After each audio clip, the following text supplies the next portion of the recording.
감정으로 하나님 믿는 게 아니에요. 오늘 예배하는 것도 여러분들이 어떤 법칙 아래서 하는 겁니다. 맞습니까? 네, 여러분 천국 가는 것도 룰이 있고 법이 있습니다. 그냥 가는 게 아니에요. 예. 선진국은 선진국의 법이 있어요. 후진국은 그 법 체계가 약해요. 근데 선진국일수록 법이 아주 촘촘하고 공정하고, 그리고 그것에 따라서 아주 첨단화된 사회가 움직여가고 있어요. 느슨하질 않아요. 여러분들, 하나님의 법은 훨씬 더 첨단입니다. 우리가 성경을 읽을 때 법적인 관점에서 읽어 나가야 돼요. 그래야 성육신에 대한 이야기도 이해될 수 있어요. 아, 목사님, 골치 아픈 성육신, 뭐 부활 이런 얘기는 안 했으면 좋겠어요. 이거 삼위일체 뭐 이런 거 있잖아요. 그런 거 너무 힘들어요. 근데 저는 그렇게 어렵게 설명하는 사람이 아니에요. 그러니까 미리 겁을 낼 필요가 없어요. 오늘 이 성육신에 대한 이야기를 꼭 해야 되는 것은 사도 바울이 2장 5절에 너희 안에 이 마음을 품으라. 곧 그리스도 예수의 마음이니. 그러니까 예수님의 마음을 품으라 하면서 그 아래 성육신을 이야기하고 있거든요. 그러니까 우리가 예수님의 마음을 쫓아가야 제자가 되고 예수님의 마음을 이해해야 뜻을 알고 순종을 하기 때문에, 그래서 이 밑에 있는 성육신을 이해하지 않으면 이게 허탕을 치는 거예요. 저는 지금 빌립보서 말씀을 통해서 여름 선교 시즌에 여러분들이 메신저가 돼가지고 그 원주민들에게 가르쳐 줘야 되고, 또 목양도 이제 3분의 1분기가 끝났어요. 3분의 2분기가 빌립보서에 근거해서 목회를 해야 되겠구나. 우리 성도들은 빌립보서를 정신 차리게 읽어야 되겠구나. 제가 이 방향을 드리는 겁니다. 그래서 지난주부터 빌립보서를 이렇게 들어서 우리 성도님들을 양육하고 있는 것입니다. 혹시 지난주에 못 나오셨거나 혹은 지난주의 말씀이 기억나시지 않으신 분들을 위해서 칼럼만 그냥 읽어드릴게요. 목자님들이 다 잘 설명을 해주시겠지만 나중에 한번 후룩 읽어드릴게요. 복습 차원에서. 그리고 2장 들어가면 훨씬 더 쉽겠죠. 한번 보도록 하세요. 예수님처럼 생각하고 행동하기. 첫째 주제가 내공 있는 크리스찬이에요. 오늘 주제는 빌립보서 2장에서 생활 속의 성육신이죠. 자, 빌립보서 1장 1절에서 6절, 2장 2절에서 4절. 사도 바울이 로마 감옥에 있을 때 빌립보에 편지를 썼다. 빌립보 교회는 담임 목사님인 바울이 생각보다 감옥에 오래 있게 되면서 몇 가지 시험이 왔다. 그 중에 교인의 유오디아와 순두계가 다툰 사건이 감옥에 있던 바울의 마음을 제일 힘들게 했다. 바울은 먼저 그들에게 은혜와 평강으로 축복했다. 빌립보서 1장 2절. 우리도 바울처럼 인사하는 것이 성경적이다. 다 같이 은혜와 평강이 있을지어다. 자, 은혜는 노력으로 안 되는 거죠. 네, 그거는 노력해도 안 되는 걸 주님이 채워주시는 거예요. 그게 구원이고 그리고 축복이죠. 자, 그리고 그게 제일 좋은 인사법이다. 자, 은혜는 우리가 노력해서 안 되는 것들을 주님이 채워주시는 것을 의미한다. 크리스찬들에게 구원과 축복은 은혜로서 온다. 예수님은 우리의 죄 때문에 십자가에서 돌아가셨다. 예수님은 그 행위로 당신의 의를 우리에게 채워주셨고 우리는 구원을 받았다. 축복도 마찬가지다. 그동안 우리가 받았던 축복도 우연히 저절로 받은 것이 아니라는 말이다. 예수님이 나의 부족을 채워주셔서 받은 축복이 한두 가지가 아니다. 사도 바울이 말했던 평강은 초월적인 평강이다. 어두운 감옥에서도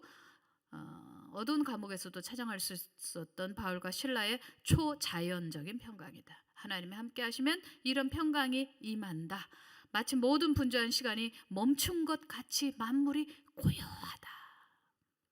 그 가운데 서 있는 나에게 큰 평화가 온몸과 마음을 감싸안는다. 바로 이런 평강을 하나님이 하루에도 몇 차례씩 내려주신다. 둘째, 사도 바울은 빌립보 교인들을 생각할 때마다 하나님께 감사했다. 우리도 이런 성숙한 크리스찬이 돼야 한다. 다른 사람의 뛰어난 모습을 볼 때 질투하지 않는다. 오히려 그때마다 하나님 감사합니다 라고 말해보자. 그렇게 할 수만 있다면 그는 정말 영적으로 대단한 사람이 아닌가? 바울은 한술 더 떠서 빌립보 교인들에게 겸손한 마음으로 남을 자신보다 낮게 여기라고 하였다. 빌립보서 2장 2절. 아마 유오디아와 순두개를 의식한 권면이 아니었을까 하는 생각이 든다. 그리고 나서 바울이 그들에게 다른 사람의 일을 돌보는 사람이 될 것을 권면하였다. 빌립보서 2장 4절. 힘들고 고통받는 사람들에게 도움을 주라는 말이다. 바울이 이 세 가지 순서로 빌립보 교회 교인들에게 편지를 쓴 것은 내 마음에 강력한 인상을 주었다. 남의 좋은 모습에 감사하기, 남을 나보다 낮게 여기기, 겸손 실천이죠. 다른 사람을 위해 봉사하기다. 교회에서 사역하는 사람들이나 봉사자들이 어떤 외적인 활동보다 더 집중해야 할 영적인 내공이다. 이런 훈련을 받은 성숙한 사람이 착한 일을 할 때 하나님께서 칭찬을 받으신다. 빌립보서 1장 6절. 그걸 쉬운 말로 영광이라고 한다. 세상에서 빛과 소금이 되는 것은 단순히 외적인 일들이 아니다. 이렇게 내면적으로 순서가 잡힌 사람들이, 다시 얘기할게요. 이렇게 내면적으로 순서가 잡힌 사람들이 착한 일을 할 때 비로소 빛이 광채를 발하고 소금이 짠맛을 낸다. 곧 다가올 열방에서의 여름 선교 봉사가 이렇게 되기를 기대한다. 이게 지난주 메시지예요. 자, 그래서 1장을 이렇게 마치고 2장으로 넘어가면서 성육신에 대한 이야기를 지금 드리는 거예요. 그러니까 성육신을 이해하기 위해서 기본적으로 우리 마음에 가지고 있어야 되는 베이직이 뭐냐면 바로 하나님은 법적인 하나님이시다. 아멘. 그런 차원에서 구원을 이해해야 되고, 구원을 이해하려면, 내가 구원을 받았는지 안 받았는지 이해하려면 성육신을 반드시 해야 된다. 그런데 성육신을 교리적으로 풀어버리면 할머니들이 알겠어요? 어린 학생들이 이해하겠어요? 이걸 신학적으로 접근하는 것이 아니라 믿음으로 접근해야 된다. 여러분들, 세상에 가장 강력한 것은 믿음입니다. 지적으로 동의한다고 구원받는 게 아니에요. 믿어야 구원받는 거예요.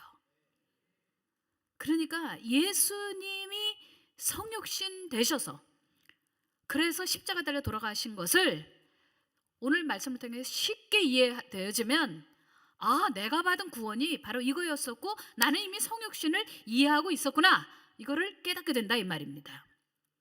맞습니까? 방금 저는 아인슈타인 이야기를 했습니다. 아인슈타인은 하나님을, 신을 어떻게 이해했다고요? 법칙 안에서 움직이시는 하나님, 법적인 신이다 이 말이에요. 맞죠? 네. 자, 예를 들면 우주가 얼마나 정확하냐면요, 우주선이 지구로 되돌아오려고 해도 0.000 몇 초 정도의 오차가 있어도 못 들어와요. 시간 계산이 정확해야 돼요. 이 지구는 정확한 설계로 만들어졌어요. 곧 하나님은 얼렁뚱땅하는 것이 없어요. 굉장히 정직하신 분이에요. 그래서 이 우주를 만만하게 보면 안 되는 게, 하나님이 정확한 설계, 정직하신 성품을 가지고 모든 만물을 운영하시기 때문에 대충 접근했다가는 우주선이 다 공중 폭발을 해버리는 거예요. 챌린저호 같은 게 그냥 공중에 폭발했잖아요. 얼마나 많은 우주선들이, 로켓들이 폭발한 줄 아세요? 얼마나 많은 우주인들이 죽었는 줄 아십니까, 여러분들? 이번에도 머스크가 또 프로젝트 했었던 그 우주선이 있었잖아요. 뭐 화성 가는 건가, 뭐 그것도 폭발했잖아요. 되는 것 같은데 또 폭발하고 막 이런 일들이 비일비재하게 일어나요. 왜냐하면 하나님은 정확하시다, 하나님은 정직하시기 때문에 그래요. 하나님 성품 자체가 그렇지만 당신이 만든 모든 피조물도, 꽃 한 송이도, 이런 지구가 돌아가는 속도도 어느 날은 천천히, 어느 날은 빨리, 그런 게 아니에요. 공전하는 것도 그래요. 자전하는 것도 그래요. 이건 딱 법으로 정해놨어요. 맞습니까? 나가는 것도 그래요. 우주선이 나가는 것도 그렇고 들어오는 것도 그래요. 그렇기 때문에 이 법이 있기 때문에 중력도 법이잖아요. 질량 보존의 법칙도 법이잖아요. 아인슈타인이 이야기하는 상대성 이론도 법이잖아요. 중력파에 관한 것도 마찬가지예요. 중력파가 별거 아니에요. 시공이 뒤틀릴 때 일어나는 파동이에요. 우리는 지금 시공 안에 살고 있어요. 근데 이것도 하나님의 어떤 완벽한 법 안에서 수치 아래서 이루어지고 있다는 겁니다. 그걸 찾아가는 것, 디스커버리가 사이언스입니다. 그렇기 때문에 사이언스는 뒷북치는 거지 창조가 아니에요. 하나님 만든 창조를 발견하는 게 과학자들이 하는 일입니다. 별들이 이동해야 되는 거 조금이라도 벗어나면 다 박살이 난다는 거예요. 우주는 완전히 붕괴돼 버려요. 조금만 잘못돼도. 여러분, 하나님은 살아계십니다. 하나님은 운영하십니다. 경영하십니다. 하나님은 정직하십니다. 하나님은 완벽하십니다. 예. 여러분, 그 하나님을 믿으십니까? 그 진리가, 예? 아인슈타인 같은 인류에 하나 나올까 말까 한 천재가, 신은 존재한다, 하나님은 있다. 근데 법 안에서 존재한다. 법으로 존재한다. 법으로 나타난다. 여러분, 철학자들이, 우리가 학교 다니면서 배웠던 온갖 철학자들 다 해보세요. 그들이 추구하는 것은 트루스예요. 그 진리가 이 세상에 오셨다니까요.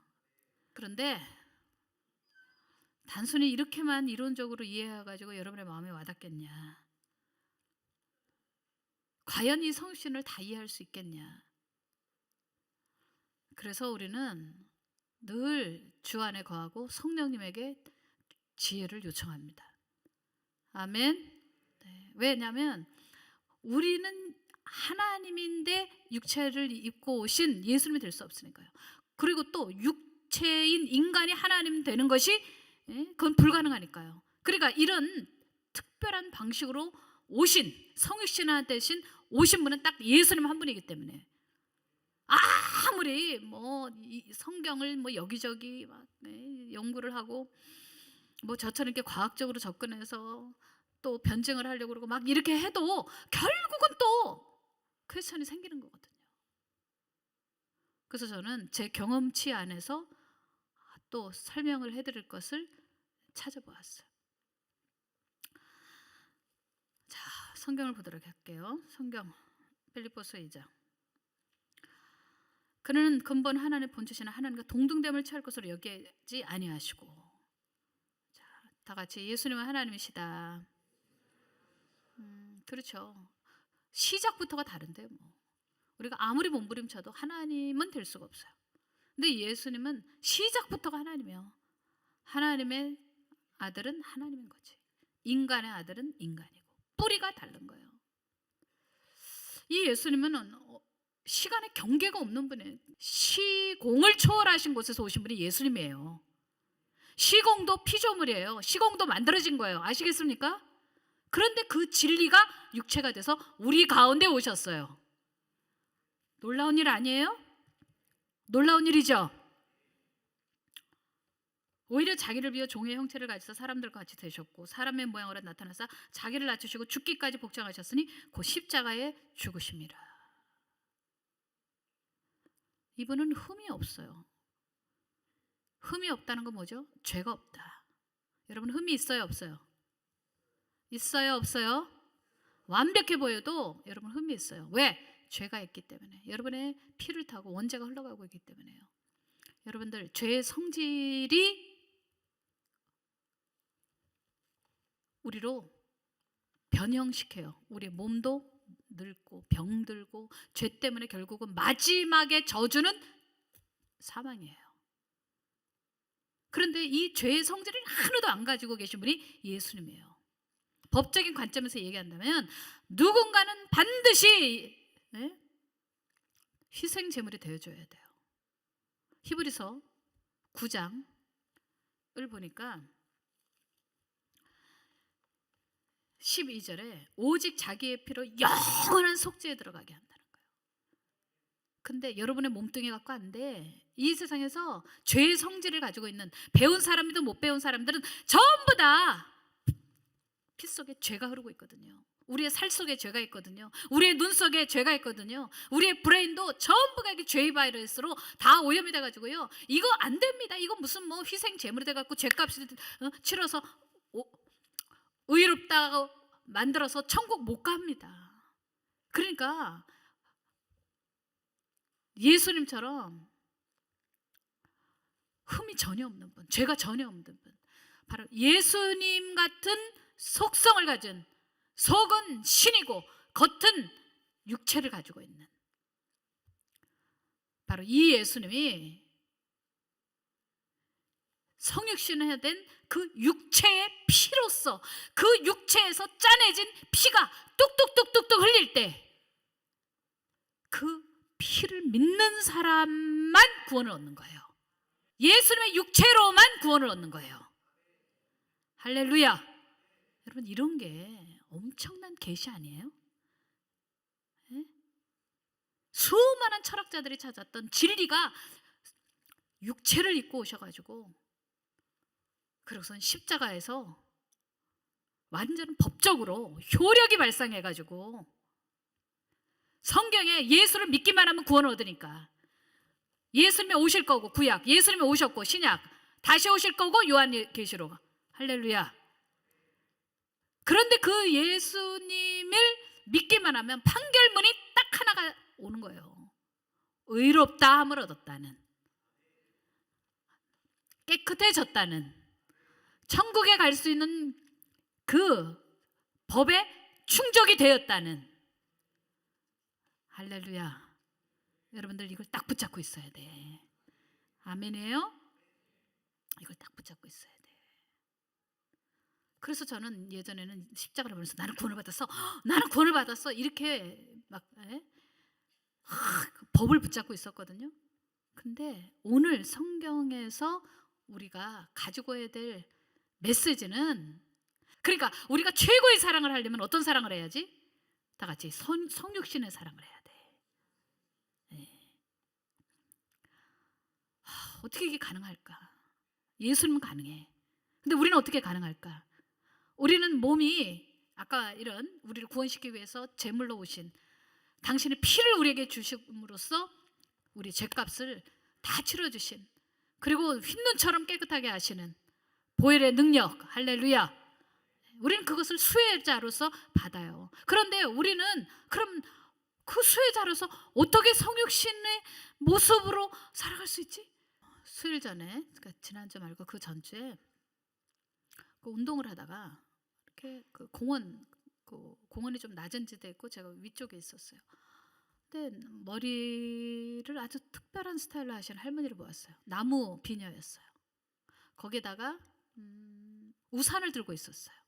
그리고 비닐백을 들고 있었는데 뭔가 서류가 꽉 차 있었어요. 양손에 다 들고 있었어요.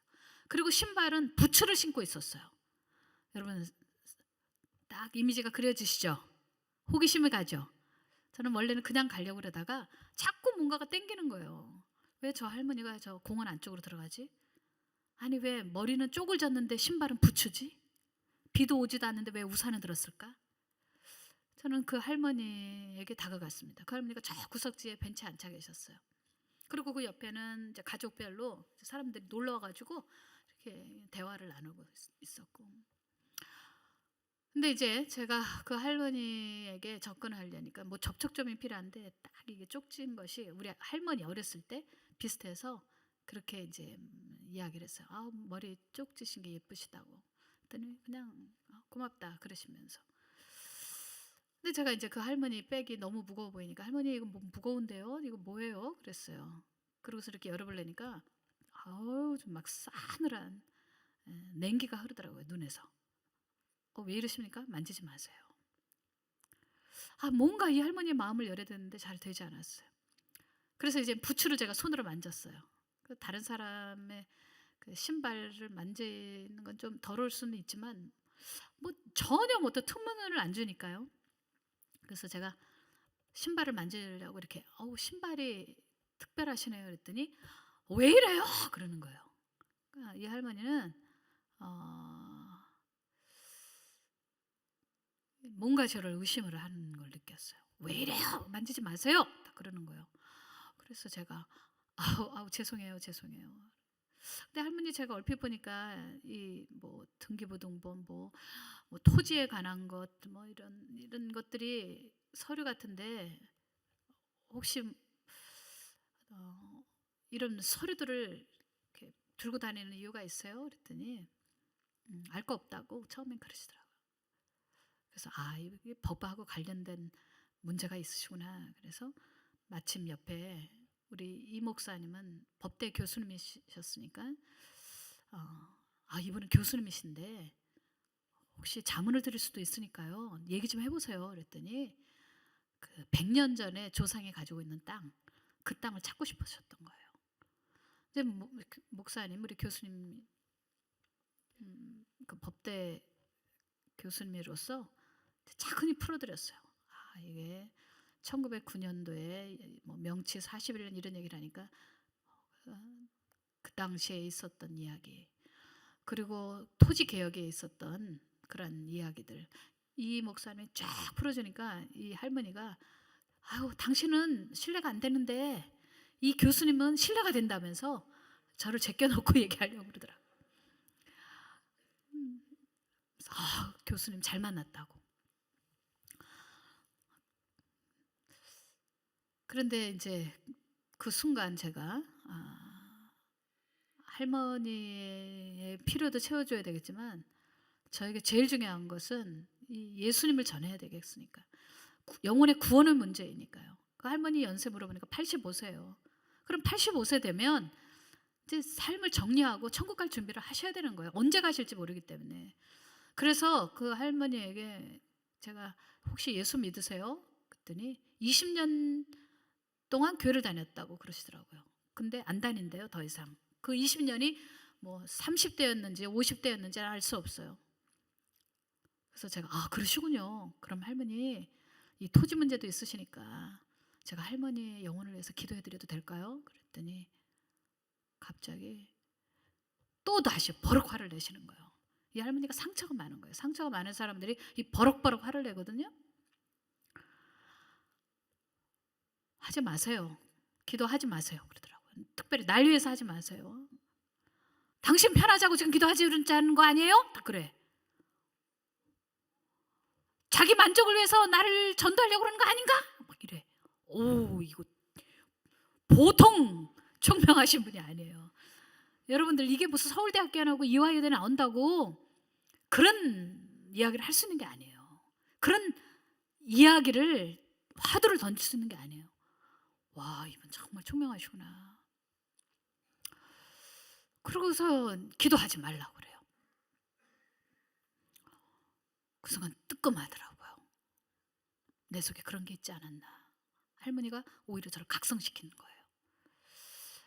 한편 오기가 나서 더 그 할머니에게 붙어서 대화를 나눴어요. 할머니, 이제 조금 있으면 저녁 되는데 시골 가셔야 되잖아요. 서울역에 모셔다 드릴게요. 그랬더니 내가 왜 되게 차를 타냐고. 필요 없다고. 나도 갈 수 있다고. 근데 할머니 조금 있으면 기차 다 떨어지고 그럴 텐데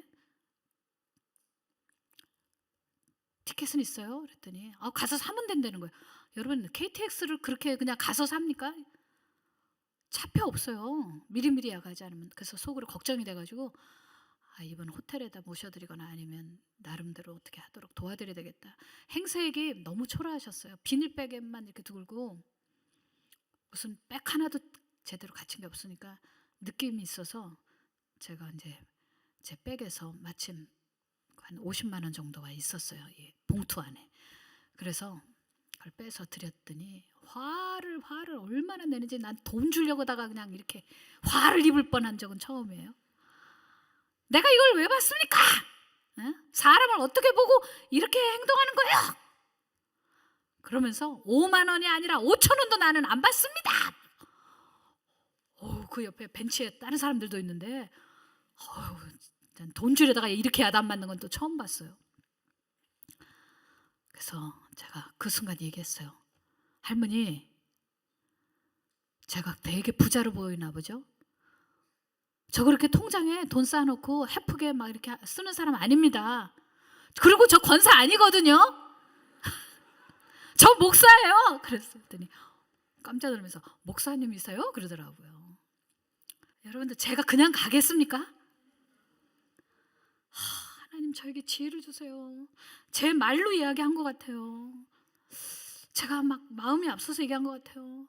성령님 제가 깨닫게 해주세요. 이 할머니 왜 이런데요? 내가 그랬어요. 그랬더니 주님이 그러시는 거예요. 내가 싫어서가 아니다. 그러니까 예수님이 저에게 세면 음성으로 가르쳐 주시기는 이 할머니가 하나님에게 삐진 게 아니다. 아니, 하나님에게 화가 난 건데 나를 버린 게 아니다. 삐진 거다. 그 순간 제가 할머니에게 얘기했어요. 할머니,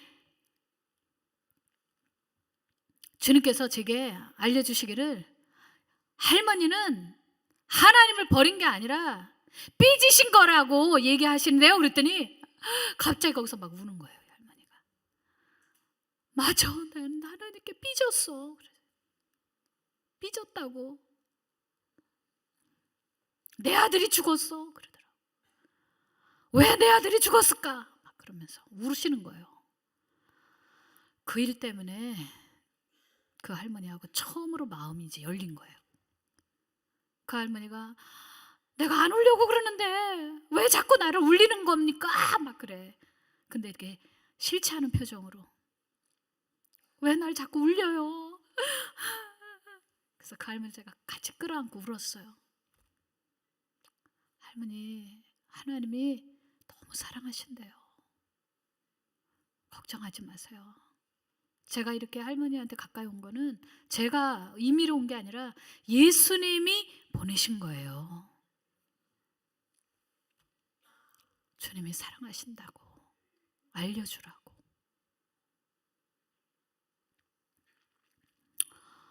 저는 그 아들이 천국 갔는지 아니면 불신자인지 알 수는 없어요. 거기까지는 대화를 하지 못했어요.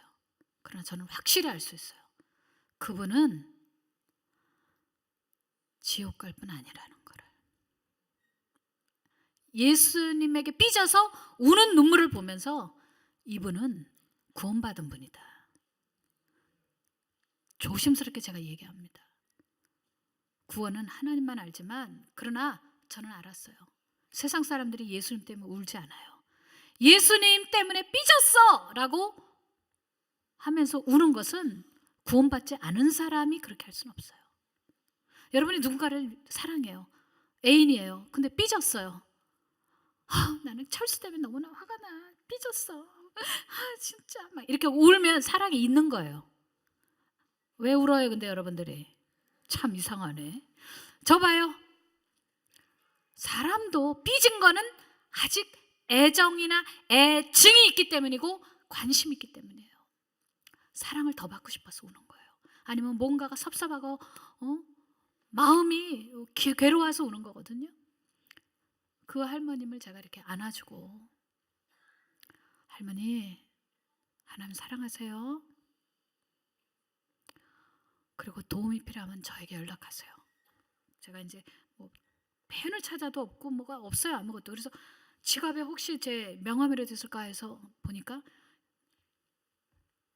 제 제자인 이형주 변호사 명함이 나오는 거예요. 그 친구는 중학교 2학년 때부터 저를 따라다녔던 친구죠. 지금도 우리 교인이고. 아유, 여기 이형주 변호사 이게 있네. 이것도 우연이 아니에요, 할머니. 이거 하나님께서 지금 역사하시는 거예요. 어떻게 길을 걸어 다니는 사람이 우연히 이렇게 왔겠어요? 이거 주님이 하시는 일이지. 그랬더니 그 할머니가 그걸 보더니 얼른 챙기더라니까. 난 변호사 자문이 필요했어요. 그래서 할머니 거기다 넣으면 안 되고 제가 여기다 챙겨드릴게요. 그래서 이렇게 챙겨드렸어요. 그 변호사님하고 연락이 되면 저하고 연락이 되는 거예요. 그랬어요. 그랬더니 알았다고. 수일 뒤에 그 변호사님을 만났어요. 이 할머니가 평택에 가가지고 만났어요. 또 한 가지는 그 변호사님은 이 할머니를 저 먼 시골까지 자기 차로 모셔다 드렸어요. 여러분 이런 게 성육신이에요. 삶 속의 성육신화예요. 아멘. 저는 이 말씀을 읽으면서 도저히 우리 성도들, 더군다나 어린애들한테 어떻게 이걸 설명을 할까 하다가 딱 그 할머니를 통해서 각성시켜주고 회개시켜 주신 것이 있어요. 뭐냐면, 저는 목사잖아요. 근데 그 할머니 제가 목사인지도 모르는데 저한테 놀라운 얘기를 했거든요. 저는 그 입술이 주님을 통해서 인도받은 것 같아요. 저를 알려주기 위해서. 자기 만족을 위해서 그런 거 아니에요? 자기 편하자고 날 위해서 기도해 준다는 거 아닌가? 저는 선의로 시작했어요. 그런데 그 할머니는 그런 식으로 판단을 했어요. 속으로, 당신이 뭘 알아? 내 속에 일어나는 걸. 나는 뭐 시간이 남고 돈이 남아서 당신한테 이렇게 하는 줄 알아? 이렇게 말을 하고 싶죠. 그런데 제 속에서 그 할머니의 말이 딱 비수처럼 꽂히면서 머리가 띵 하면서 철퇴를 맞은 것 같더라고요. 왜? 여러분도 아시죠? 저 목사잖아요. 어쩌면 목사가 직업화되고 있는 거 아닌가. 내 마음에 굳은 살이 bek혀가지고 예수 안 믿는 사람 있으면 지나갈 수가 없잖아요. 예수 안 믿는 사람이 내 앞에 있는데, 에? 어떻게 목사가 아유 그냥 돈 많이 버세요, 새해 복 많이 받으세요, 이렇게 얘기할 수 있어요? 그렇게 못하잖아요. 예수님 전하잖아요. 여러분, 성육신화는요 단순히 구원만이 아니에요. 예수님이 사랑 없는 성육신은 생각할 수가 없어요. 다 같이, 성육신은 사랑으로 이해한다. 네. 그 높은 보좌에서 이 세상에 오셨어요. 육체를 입고 오셨어요. 종의 형체로 오셔서 종의 모습으로 오셨어요. 죽기까지 복종하셨어요. 자기를 낮추었어요. 여러분, 십자가에 매달린 육체는 성육신화된 육체예요. 여러분들, 우리는 성육신화 될 필요가 없어요. 예수님으로 충분해요. 그러나 우리는 바로 빌립보서 2장 5절 이하에 있는 성육신화가 우리의 삶이 돼야 돼요. 여러분, 일상 속에서 시간이 지나면서 이제 교회 생활을 오래 하다 보니까 이런 사랑이 없어졌어요. 기계적으로 전하고, 기계적으로 봉사하고, 기계적으로 교회 일하고, 기계적으로 무슨 기도해 준다고 그러고, 사랑은 없어. 예수님은, 그런 예수님은 상상할 수가 없어요. 저는 제가 목사가 직업화가 되는 것이 너무 무서워요. 여러분들 교회 생활이 그렇게 되지 않길 바랍니다. 그건 꼭 목사에게만 해당하는 것이 아니에요. 모든 성도들에게도 해당이 돼요. 전도자들에게도 해당이 돼요. 다 같이 오른손 들어요. 주여, 제 속이 예수님처럼 보드랍게 사랑으로 행하게 해주세요. 아멘. 저는 이런 예수님을 믿습니다. 그 사랑을 믿습니다. 십자가 그럼 구원 그렇게 보였는데, 십자가 하면 사랑이 떠올라요. 순서가 바뀌었어요. 이제는 예수님의 성육신 그러면 그분이 제물 되셨어야지, 그래서 내가 구원받은 거지. 그냥 그렇게 이해하지 않아요. 성육신은 사랑이라고 생각해요. 아멘. 여러분에게 숙제를 드릴게요. 집에 가서 성육신을 실천해 보세요. 아멘. 네. 가족들에게 뿐이 아니라 이 세상에서 사회생활 하면서도 제일 어렵고 힘든 사람들, 그 사람의 입장을 생각해 보는 거예요. 어디를 가든지 가장 괴로운 사람, 가장 도움이 절실한 사람, 그리고 정말 공부 못한 사람, 정말 가난한 사람, 그리고 비참한 사람, 이러한 사람들, 그 사람들에게 높은 위치에서 예수 믿고 구원받으라고 얘기하지 말고, 단순히 그렇게 말할 것이 아니라 그 사람의 입장에서 생각하는 성육신화가 여러분에게 이루어지기를 주님의 이름으로 축원합니다. 성경 읽고 마치도록 하겠어요. 빌립보서 2장 6절, 그는 근본 하나님 본체시나 하나님과 동등됨을 취할 것을 여기지 아니하시고. 자, 그냥 너하고 나하고는 쌤쌤이야, 동등해, 그 차원도 아니에요. 오히려 자기를 비워 종의 형체를 가져서 사람들과 같이 되셨고, 여러분이 가난한 사람이면 그 가난한 사람보다 더 낮은 위치에서, 그 사람이 배우지 않은 사람은 배우지 않은 여러분이 훨씬 고학력이라도 그 사람과 쌤쌤이 아니라 그보다 더 낮은 위치에서 생각하는 그런 사람이 되시기 바랍니다. 9절, 이러므로 하나님이 그를 지극히 높여 모든 이름에 뛰어난 이름을 주사 하늘에 있는 자들과 땅에 있는 자들과 땅 아래에 있는 자들로 모든 무릎을 예수의 이름에 꿇게 하시고. 법정에 가면 판사님이 제일 위에 앉으시고 그 다음에 검사, 변호사, 그리고 증인석, 그리고 회중들이 앉아 있어요. 여러분, 예수님은 가장 높으신 재판장이십니다. 그 재판장이 십자가에서 못 박히셨다는 것은 주님이 얼마나 인격적이고 정직한 분이고, 법을 만드셨지만 당신이 그것을 군림하는 것으로서가 아니라 법을 당신이 실행하셨어요. 여러분, 그 예수님을 쫓아 구원받으시기를 주님의 이름으로 축원합니다. 할렐루야. 김영민 목사의 성경 칼럼, 예수님처럼 생각하고 행동하기. 둘째 주제, 생활 속의 성육신. 빌립보서 2장 5절에서 11절 말씀. 너희 안에 이 마음을 품으라. 곧 그리스도 예수의 마음이니 그는 근본 하나님의 본체시나 하나님과 동등됨을 취할 것으로 여기지 아니하시고 오히려 자기를 비어 종의 형체를 가져 사람들과 같이 되었고 사람의 모양으로 나타나셨음에 자기를 낮추시고 죽기까지 복종하셨으니 곧 십자가에 죽으심이라. 이러므로 하나님이 그를 지극히 높여 모든 이름 위에 뛰어난 이름을 주사 하늘에 있는 자들과 땅에 있는 자들과 땅 아래에 있는 자들로 모든 무릎을 예수의 이름에 꿇게 하시고 모든 입으로 예수 그리스도를 주라 시인하여 하나님 아버지께 영광을 돌리게 하셨느니라. 예수님은 어떤 마음을 가지고 계실까? 바울은 예수님의 마음은 성육신이다 라고 설명한다.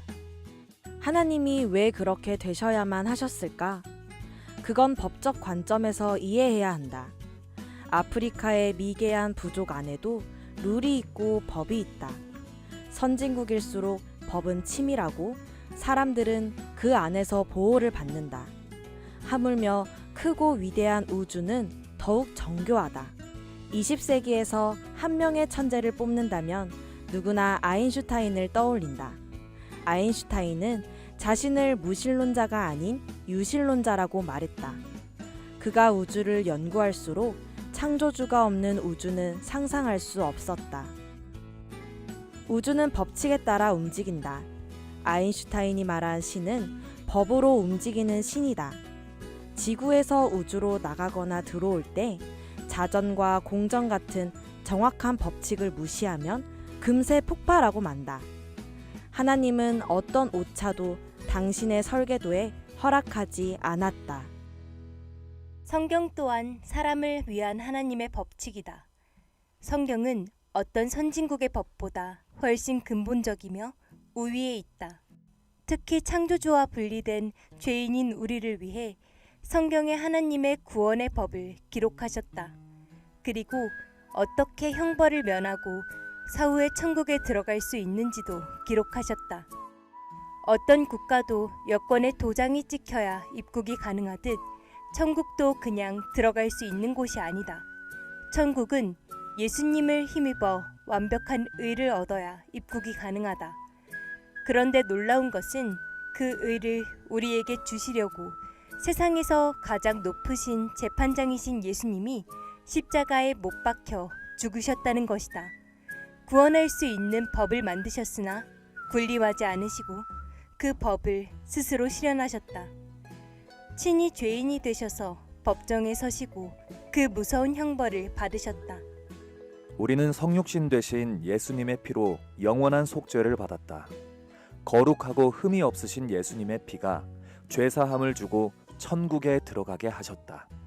염소와 송아지의 피로 하지 아니하고 오직 자기의 피로 영원한 속죄를 이루사 단번에 성소에 들어가셨느니라. 히브리서 9장 12절 말씀. 이렇듯 눈에 보이지 않는 진리가 육체로 나타난 성육신은 성스럽고 신비롭다. 오 주여, 이것을 믿음으로 받아들이게 하소서. 예수님의 육체는 우리의 죄값을 위한 구속 제물로 구원과 관계가 있다. 하지만 성육신이 우리의 마음과 무슨 관계가 있을까? 결론적으로 말하면 삶 속에서의 성육신이다. 나는 최근 성육신을 나의 경험치로 좀 더 이해할 수 있는 기회를 얻었다. 2주 전 산책 중에 나무 비녀에 부추를 신은 행색이 초라하신 한 할머니를 공원에서 만났다. 혹시 도움을 드릴 수 있을까 하여 다가가 말을 걸었다. 하지만 할머니께서 너무 경계를 하셔서 대화가 쉽지 않았다. 자세히 보니 양손에 큰 비닐봉투를 들고 계셨는데 토지에 관련된 서류들이 가득했다. 100년 전 조상이 가지고 있던 옛 땅을 찾고 싶은데 쉽지가 않다고 하셨다. 마침 곁에서 계시던 법대 교수님이셨던 이 목사님의 도움으로 다시 대화가 이어졌다. 할머니를 위해 기도를 해드려도 되겠느냐고 여쭤보았을 때 할머니는 냉정하게 거절하셨다. 나를 위해 기도하지 마세요. 자기 마음 편하자고 이러시는 거 아닙니까? 다 자기 만족을 위해 하시는 게 아니냐고요. 그 순간 나는 내 뒤통수를 맞은 듯했다. 비록 나 자신이 할머니가 생각하는 그런 사람은 아닐지라도 혹시 내 안에 자기 의 같은 것이 있지 않았을까 하고 돌아보았다. 어쩜 목사이기에 구제한다고 봉투를 넣어드리려고 했던 것은 아니었을까 하고 나의 동기를 살펴보았다. 사랑이 없는 예수님의 성육신은 도무지 생각할 수 없다. 그분은 과거에 20년간 교회를 다니셨다. 하지만 지금은 더 이상 교회를 다니지 않는다고 하셨다. 나는 성령의 감동을 따라 할머님에게 이렇게 말씀드렸다. 할머님은 하나님께 삐지신 것이지 하나님을 버리신 것이 아닙니다. 그때 할머니께서 왈칵 눈물을 쏟으시며 맞아요. 나는 하나님을 버린 것이 아니에요. 난 주님께 삐진 거예요. 라고 하셨다. 그날 헤어지고 나서 며칠 후 그 할머니는 내가 소개드린 변호사님을 만나 상담을 받았다. 나의 제자는 그 먼 시골까지 할머니를 위해 차로 모셔다 드렸다. 생활 속의 작은 성육신화가 아닌가. 예수님의 성육신은 곧 사랑이셨다. 우리는 예수님이 아니니까 일상에서 성육신 같은 사랑을 실천해야 한다. 주여, 예수님처럼 마음을 낮추어 사랑을 행하게 하소서. 자신을 비어 종의 형체로 사람이 되신 말씀이 무엇인지 예수님을 이해하게 하소서. 우리의 입장이 되시겠다고 사람이 되셨고 죄인까지 되셨던 예수님 같이 우리도 다른 사람들의 입장에서 생각하게 하소서. 생활의 성육신화를 행동하게 하소서. 마음을 낮추고 힘든 가족과 가난하고 외로운 이들을 섬기게 하소서. 실천해보세요. 가정의 달을 맞아 생활 속의 성육신을 가정에서 어떻게 실천할 수 있을지 토론해봅시다.